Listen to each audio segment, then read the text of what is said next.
56:8, it shows that our God cares about us. It says, "You number and record my wanderings, and you put my tears in your bottle." He cares for us. Maybe we've lost hope in an area. Maybe despair has blinded us and you think, there's no hope for them. There's no hope for me. There's no hope for this nation. There's no hope for the economy. There's no hope. But he cares. It says, like we looked at in Psalm 62, it says in verse 8, to pour out your hearts for him. Pour out your heart to him. He can handle it. He wants you to come to him. And it says that he saves every single tear in his bottle. That means he has buckets of my tears. Why? Because he cares about everything that we care about. We can put our hope in God for everything. For my family, for my job, for this generation, for this nation, for the nations of the world. I can put my hope in what's going to happen in the future, because my hope is not a fragile hope.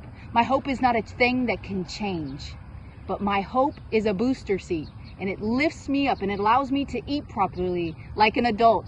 Like kids, they can't eat in a chair by themselves, but with that boost, they can eat at the table with the adults, and they can see things like the adults see them.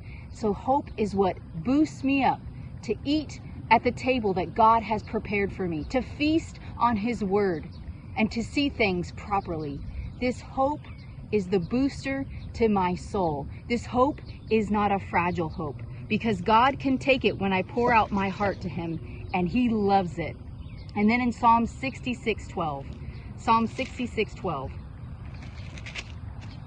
it says, "We went through the fire and through the flood, but you brought us out into a broad and moist place, to abundance and refreshment in the open air."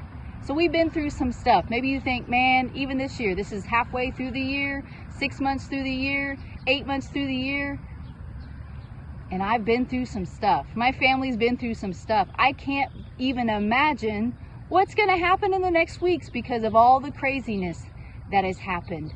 But we have a hope. We have a God who is not fragile, who's not concerned, who's not worried, who never changes, who doesn't falter. He is stable and he is fixed. He is strength and he's our fortress. When we need someone to run to, he's always there. He's only a breath away, saying, Jesus, saying, Father, help me. He's always there, and we can find him in the Word. So we have been through some things, but he has always brought us into a broad place, into a place of abundance, because he is abundant. So we can say, no matter what's going on, that he takes what the devil, what the enemy meant for evil, and he turned it for good. We know that people are not evil. We know that we're not fighting against flesh and blood, but we have an enemy on this earth. And we can say that anything that maybe it was my fault, but God can turn it to good. Maybe it was something that I fell into temptation. Maybe it was something that the devil came and I took the bait. Or maybe it was something that the enemy brought into my life for destruction. I can say it's good because my God says it's good. In Romans 8:28, it's not that God says that the calamity or destruction is good, but God can take whatever the enemy brought and he can turn it around. So Romans 8:28, for we are assured and know that God being a partner in our labor, that all things, everything, every hurt, every pain, every fear, every anxiety, God can turn it into a testimony for himself. So all things work together and are fitting into a plan for good, to and for those who love God, and for those that are called to according to his design and to his purpose. This is not a temptation to sin, to say, oh, I can do whatever I want because God will turn it to good. But it's an invitation to have hope. Hope that no matter what people have done or haven't done, or what I have done or haven't done, as I am looking to him as my strength, as my fortress, as my refuge, as this hope that is not fragile, that it is the thing that boosts me up, that lets me have hope, that brings hope to my heart, to my mind. So finally, In Hebrews 10:23 it says, "So let us seize and hold fast and retain without wavering the hope that we cherish and confess, in our acknowledgement of it. For he who promised is faithful, reliable, and sure to his word." So what hope are we holding on to? We're holding on to him, the hope of God. He's not fragile. He's not worried. He's not anxious. And he's the one that is faithful and turns everything that the enemy meant for evil in my life into good. So I hope in God's ability and faithfulness, not in my self-effort, not in the current circumstances in the world or my life, but I'm trusting in him, hoping in him. So it allows me to entertain hopes and dreams, and allows me to think it's not over. It's not over for me. It's not over for my family.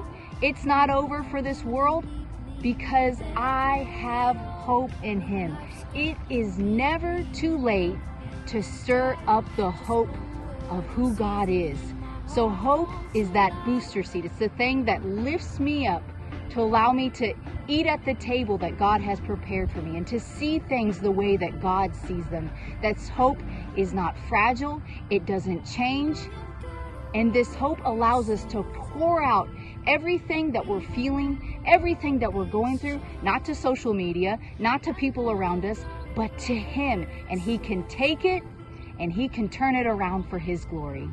So thank you for tuning into the Words in Season podcast. That is the word in season for this week. That hope is just the boost that I needed. Godly hope, not natural hope, not just hope in that, oh yes, everything's going to turn out okay, but a hope that God is faithful and that he does not change. So remember, you can share it on your social media. You can subscribe on Apple Podcasts, on Spotify, on YouTube, Instagram, and Facebook.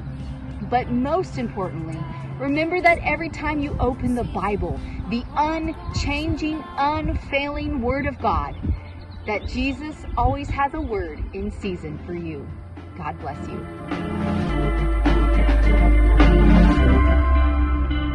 I know